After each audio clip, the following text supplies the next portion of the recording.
All right, so guys, welcome back to the channel, Too Easy Sports Betting. I'm Trice Too Easy. Don't forget to subscribe, thumbs up, comment, and if you want to join the Discord, link in the description and in the pinned comment. Okay, we getting a bag in that bitch.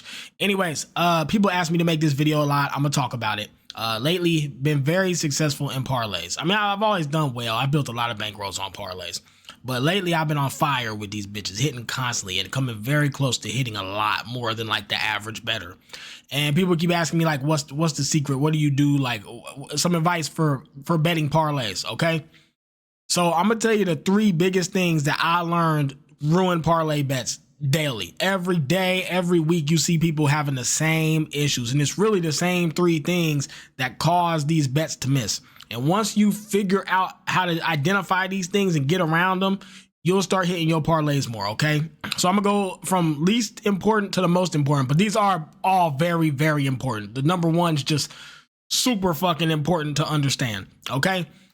So the first one is betting star players. Every recreational sports bettor, every like weekend bettor, every guy who just puts a couple bucks every day, always go straight for the star players.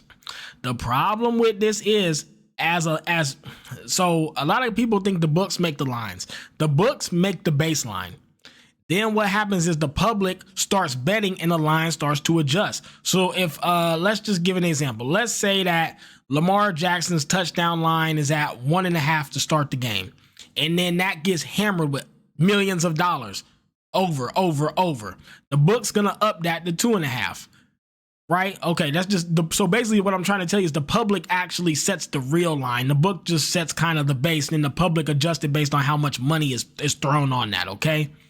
That's why the other day when I said how comes all the big dogs in the industry are betting the Bucks to win versus the Ravens, yet the Ravens was going from -3 to -4. Something's not adding up. They're lying. The money's going to the Ravens, not the Bucks, because the line was moving in that direction. Sorry, I got a little bit off topic here. But the point I'm trying to make is you bet star players, their lines are always juiced to the moon because the public knows the star players. All the guys who don't really know sports still know Lamar.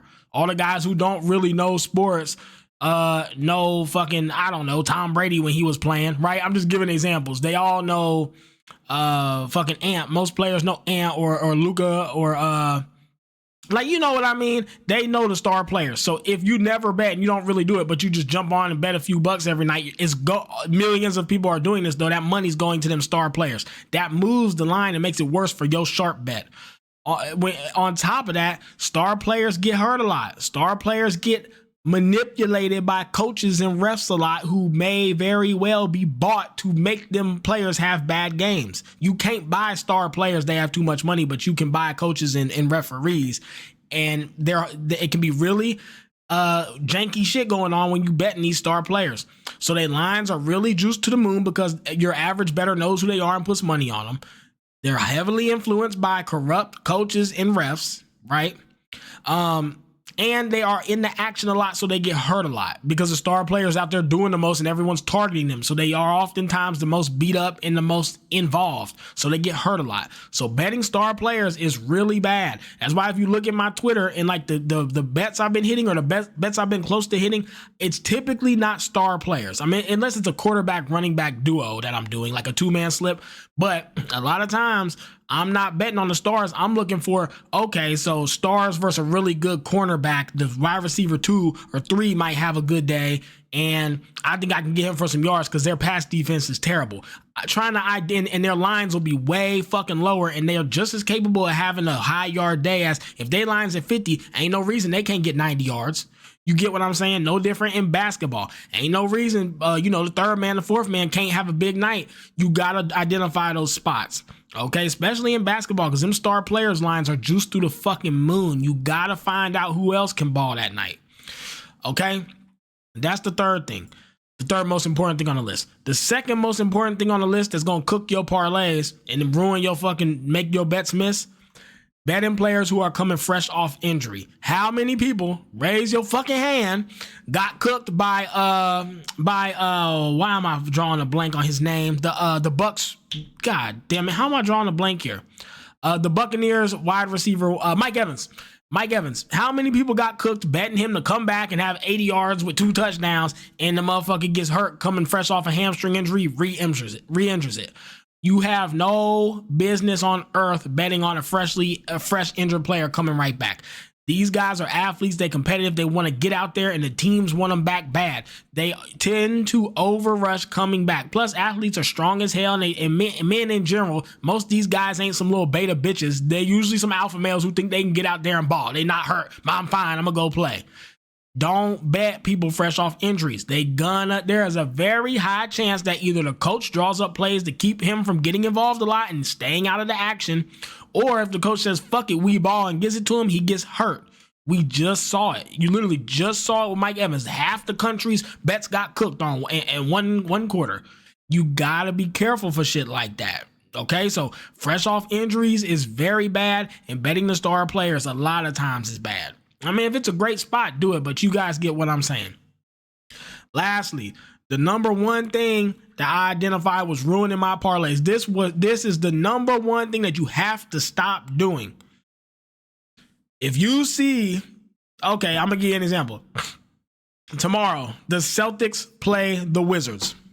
Please don't bet Celtics players on parlays. Please. They're going to be pulled out by the third, fourth quarter. The Celtics are going to beat them by 50, and they're going to pull the starters. Betting blowouts is the number one thing that will cook your parlay. Your parlay doesn't have a chance if these motherfuckers miss a quarter of the game. You're going to get cooked, and it happens every single day. You have to stay away from blowouts. If you're looking at the slate, if you want to know if a game has a chance to be a blowout and you don't know sports that well, look at the odds. If it's minus 350, minus 400, stay the fuck away. It's going to be a blowout. That is saying that they ain't got no chance in hell to win. They have a 4-1 chance to win this game. Don't bet it. Stay away. See, most people think, oh, they're going to blow them out. So Jason Tatum's going to have 50 and Jaylen Brown's, Brown's going to have fucking 50. And no. What that means is your parlay is going to get ruined because they're going to ball for 2 quarters and yank them or rest them and barely put them in the third quarter, then pull them for the fourth. Trust me. Bad teams versus good teams does not mean dollar signs. That means bad beats. I can't stress this shit enough. Bad team versus good team does not mean dollar signs. It means you're about to get fucked. Bad defense versus a great offense. Bad pass defense versus a really good quarterback, right? But the teams are even in skill. That's dollar signs. Or the worst rush defense in the league versus a great running back. That's dollar signs if the teams are even, because he's going to play the whole game and you know they're going to try to force the run. But a flat out terrible team versus a great team is cooked. Don't bet it. Betting blowouts will ruin your night, ruin your bets more than anything else. More than betting starters, more than players fresh off injuries. Blowouts will just, and what'll piss you off about, it'll just ruin your day because you know you had the right play if they were to stay in. But again, the only reason you had the right play is because they were so much better than them. If they're that much better than them, they don't have to play the full game. So you want to find games that are close. You want to be looking at games with close odds, minus 200 at the most, minus 250 maybe, but be wary of it. Minus 250 maybe, say it's football and it's like minus 250, minus 300. But the team that's supposed to lose has a great offense. Maybe they can keep that game competitive. Like, you get what I'm saying? You got to identify these spots. But you really want to find 2 teams close in skill where there's a mismatch. I did it the weekend. I hit the Miami Dolphins played who did the let me give you guys a real example. Give me one. I'm gonna show you guys an exact spot where I identified and absolutely cracked the books. It was the Miami Dolphins versus was it the Colts? I want to say it was the Colts. It was either the Colts or it was the Colts. Miami Dolphins versus the Colts, and it was the Falcons versus the Falcons versus Panthers, and it was, who was the other one? Was it okay, anyways, it was the Falcons versus a terrible rushing defense, and it was the Dolphins versus a terrible rushing defense. So all I did was took a Shane from the Dolphins, and I took Bijan from the Falcons, and I put them on a 2-man slip, and I cracked the fuck out of the books. Just like that. Boom, bunch of money. Because what I saw was these teams are somewhat similar in skill. The Falcons are better than the Panthers, right? Okay, I understand that. But the Falcons I think it can be at least somewhat close where they play the full game. The Falcons ain't that goddamn good. And then when the Dolphins were versus the Colts, I'm like, okay, this is another one where I'm sorry. You know what? I'm sorry. It was the Falcons versus the Seahawks. So I'm looking at it and I'm like, okay, Falcons, Seahawks.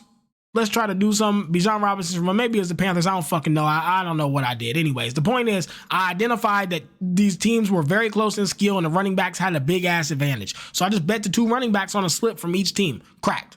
I do that a lot. I find 2-man spots where, okay, this makes sense, and I send it. Sorry, I got on a tangent there. I don't know the exact example. I was trying to give it to you, but I can't. Anyways, those are the 3 things that will ruin your parlays. Betting star players when the odds are extremely juiced because the books set the baseline and the public decides the final line.